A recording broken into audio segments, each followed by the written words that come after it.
दोस्तों, आज की हमारी कहानी है ये बेटे का घर है, हमारा नहीं। पापा, ये गिलास यहाँ टेबल पर नहीं, अंदर सिंक में रख कर आइए। अभी तान्या ऑफिस से आएगी तो गुस्सा करेगी। उसे ये सब फैला बड़ा पसंद नहीं है।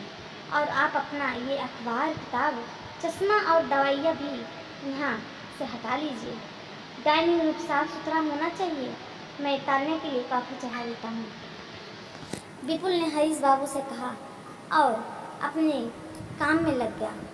हरीश बाबू का अभी हार्ट का ऑपरेशन हुआ था। बेटे के बुलाए उसी के शहर में आ गए थे ताकि अच्छे अस्पताल में इलाज हो सके। इलाज चल ही रहा था। अभी डॉक्टर ने कुछ दवाइयाँ दी थी जो समय पर लेनी थी। उनकी पत्नी सुरेखा जी तभी कमरे में आई और सारा कमरा साफ करने लगी। कहीं कुछ रह गया तो बहू कल की तरह फिर से आज गुस्सा करेगी। गिलास खुद ही उठाकर अंदर रख आई।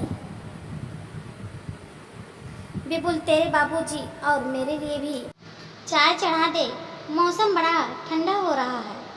उन्होंने काफ़ी बना रहे बेटे को कहा। अरे मम्मी, अभी तो आप दोनों चाय पिए हो और फिर से चाय चाहिए? थोड़ा नियंत्रण में रहना सीखिए। बार बार क्या चाय, पानी और खाना। बेटा, विपुल के मुंह से ये सब सुनकर सुरेखा जी भौचक्की रह गई। वो तो बेटे के घर को अपना घर समझकर रहने आई थी, पर यहाँ आकर उन्हें लगा कि ये उनका घर नहीं, वो तो यहाँ बस मेहमान है जिन्हें 2 वक्त की रोटी और चाय भी नाप तोल कर दी जाती है। अपने गांव के घर में वो जब कभी चाय पी लेती थी, मन मर्जी से कुछ भी खा लेती थी, पर यहाँ तो बेटे के घर में उन्हें बहुत सोच समझकर बोलना पड़ता है। मजबूरी में यहाँ आई थी वो और हरीश बाबू अच्छे भले गांव में रह रहे थे। अचानक से हरीश बाबू की तबीयत बिगड़ने लगी और उन्हें सांस लेने में दिक्कत होने लगी। गांव के डॉक्टरों को दिखाया पर वो दवा ज़्यादा काम न कर सकी। विपुल को बताया तो उसने गांव से शहर आने के लिए कहा, क्योंकि गांव में इलाज की सुविधा नहीं थी।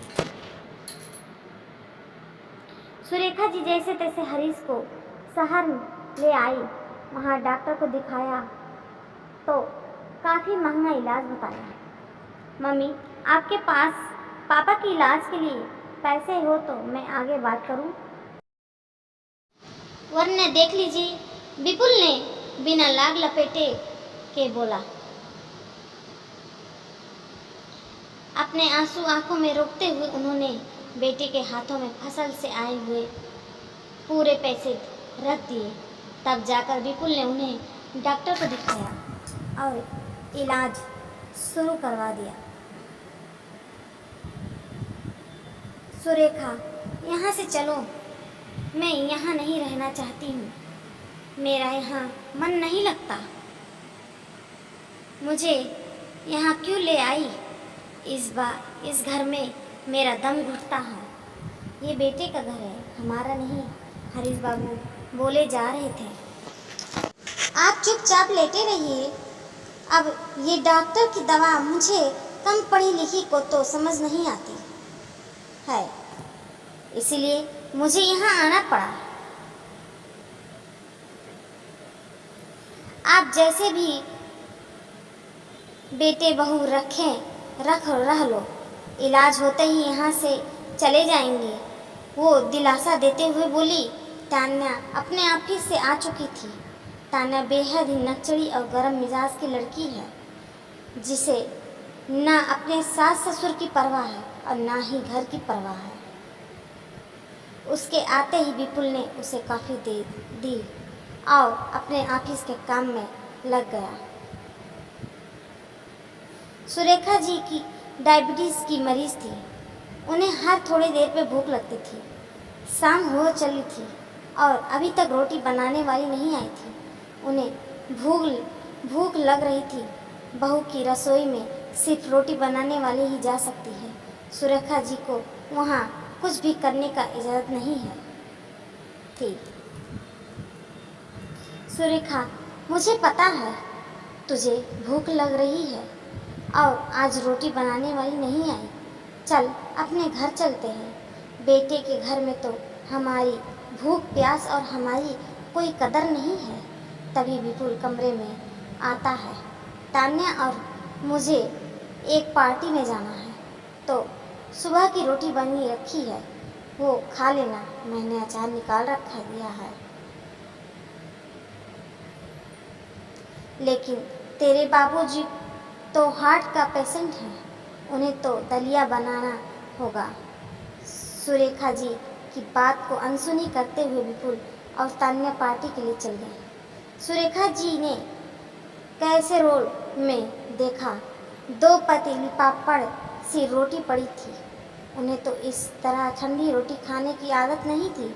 आखिर अपने गांव में हमेशा गरम और मोटी रोटी खाई है।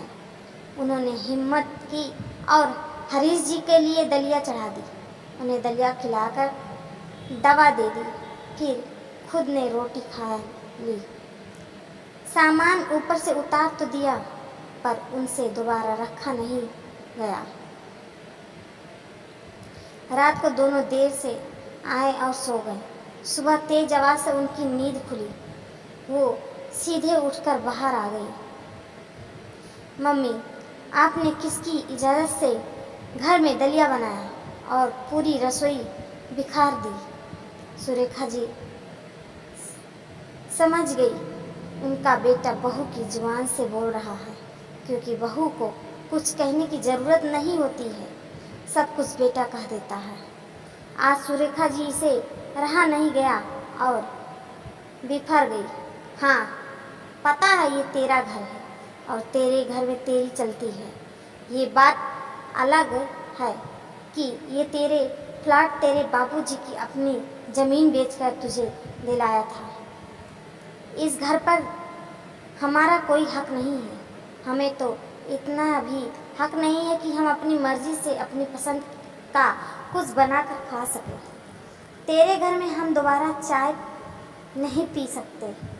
ये बात और थी कि जब तू छोटा था तो हमने अपना पेट काट कर तुझे दोनों समय दूध पिलाया था, तेरे नखरे उठाए थे, तेरे पसंद का खाना बनाकर मैं तुझे खिलाने का को तेरे पीछे दौड़ा करती थी।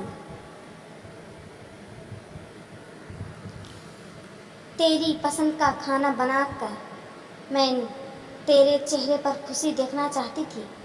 तेरी पसंद के लिए मैं और तेरे बाबूजी अपना पसंद भुला देते थे।